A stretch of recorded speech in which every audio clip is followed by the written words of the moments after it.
Cerita ini saya terima sebagai laporan pribadi. Bukan cerita yang disusun ulang. Bukan juga kisah yang dibesar-besarkan.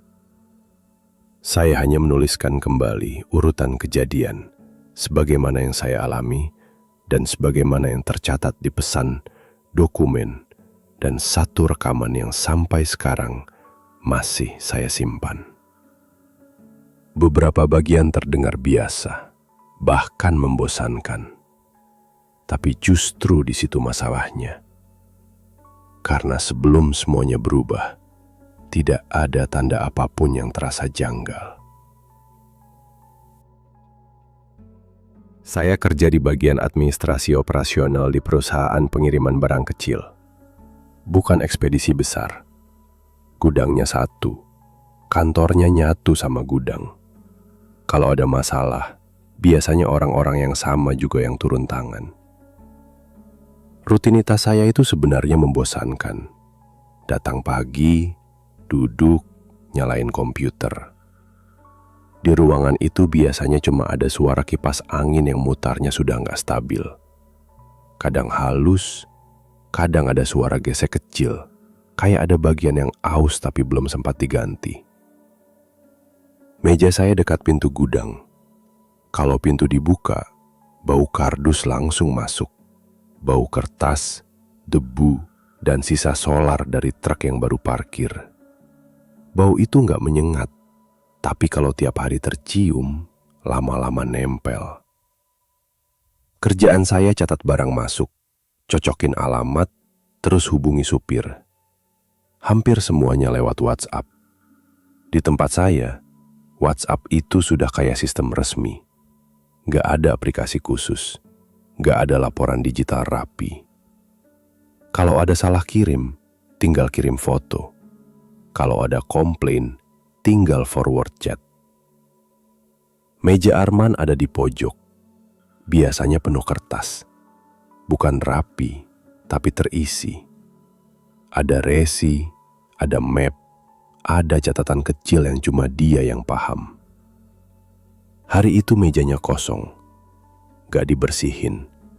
Cuma kosong karena ditinggal. Saya sempat berdiri di depan mejanya sebentar. Gak lama. Bukan karena apa-apa. Cuma kebiasaan sebelum mulai kerja. Hari Rabu pagi, baru beberapa menit saya nyalain komputer, HP saya bergetar. Telepon dari nomor kantor. Yang nelpon owner. Suaranya datar. Dia bilang Arman meninggal subuh tadi. Kecelakaan motor. Saya berdiri cukup lama setelah itu. Gak langsung duduk. Gak langsung mikir harus ngapain. Di kantor, suasananya berubah pelan. Orang-orang tetap kerja, tapi jadi lebih hati-hati. Ngobrol seperlunya. Gak ada yang bercanda. Ada yang berdiri di gudang sambil ngerokok lebih lama dari biasanya. Ada yang buka HP, tapi cuma dilihat-lihat. Kami melayat siang itu. Saya lihat Arman sekali, dari jauh. Setelah itu pulang. Hari itu selesai tanpa kejadian aneh. Dari hari setelahnya, Jumat malam, sekitar jam 11. Saya sudah di rumah. TV nyala, tapi saya nggak benar-benar nonton. Cuma nyala buat isi suara.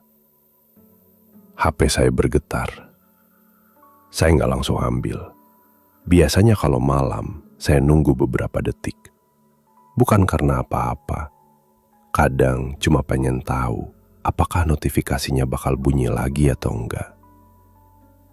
Layar HP nyala, terus mati lagi.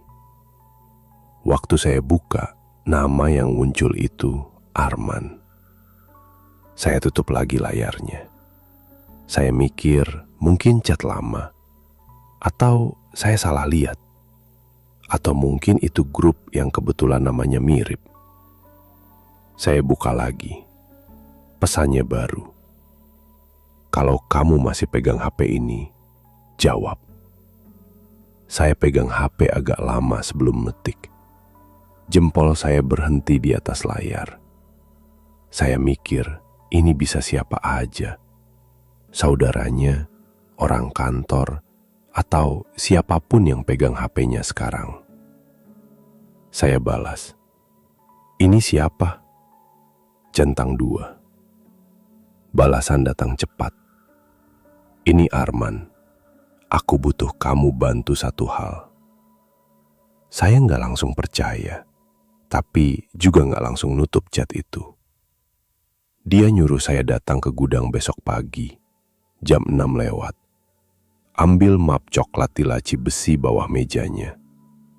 Dia bilang jangan bilang siapa-siapa. Instruksinya singkat, kayak dia kalau lagi kerja. Saya taruh HP, saya nggak balas. Malam itu saya tidur, tapi gampang kebangun. Beberapa kali cuma buat lihat jam. Pagi-pagi saya ke gudang, masih sepi. Lampu belum semua nyala. Saya buka laci besi. Suaranya agak nyaring karena ruangan kosong. Waktu saya angkat map coklat itu, ada kertas kecil jatuh ke lantai. Tulisan tangan. "Kalau sampai sini, jangan buka di kantor."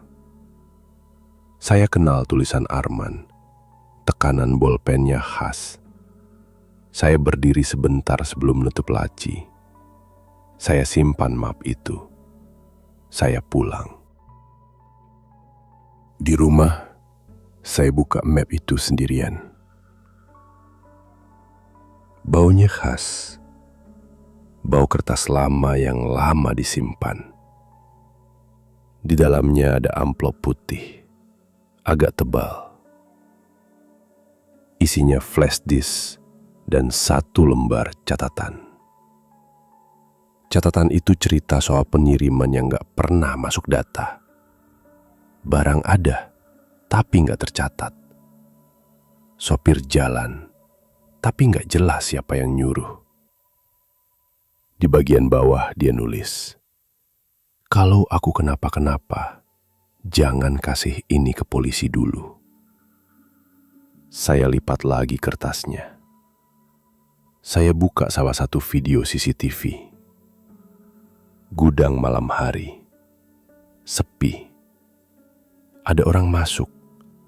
Jalan pelan ke meja Arman. Orang itu berhenti.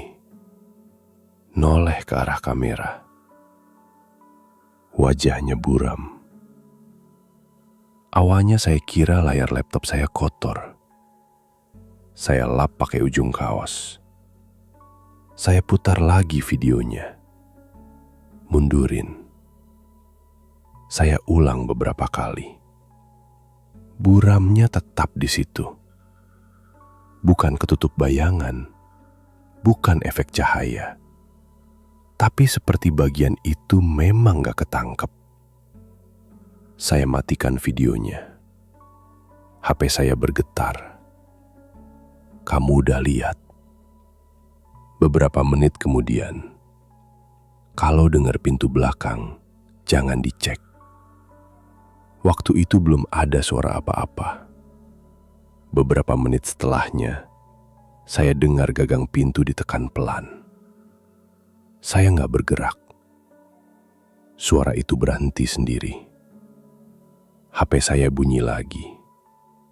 Bagus. Sejak malam itu, nomor Arman nggak pernah aktif lagi. Map coklat itu masih saya simpan. Video CCTV itu masih ada. Wajah di rekaman itu tetap buram. Saya nggak pernah coba jelasin. Dan sejauh ini, pesan dari nomor itu sudah berhenti. Saya tidak pernah menerima penjelasan apapun setelah itu. Tidak ada kelanjutan, tidak ada klarifikasi, tidak ada pesan susulan. Nomor itu tetap tidak aktif. Rekaman CCTV tetap sama. Wajah di video itu tidak pernah menjadi lebih jelas, tidak peduli berapa kali diputar ulang. Map coklat itu masih saya simpan. bukan sebagai bukti, bukan juga sebagai pengingat. Hanya karena sampai sekarang, saya belum tahu harus menanggapnya sebagai apa. Dan sejauh ini, saya memilih untuk tidak menanyakan lebih jauh.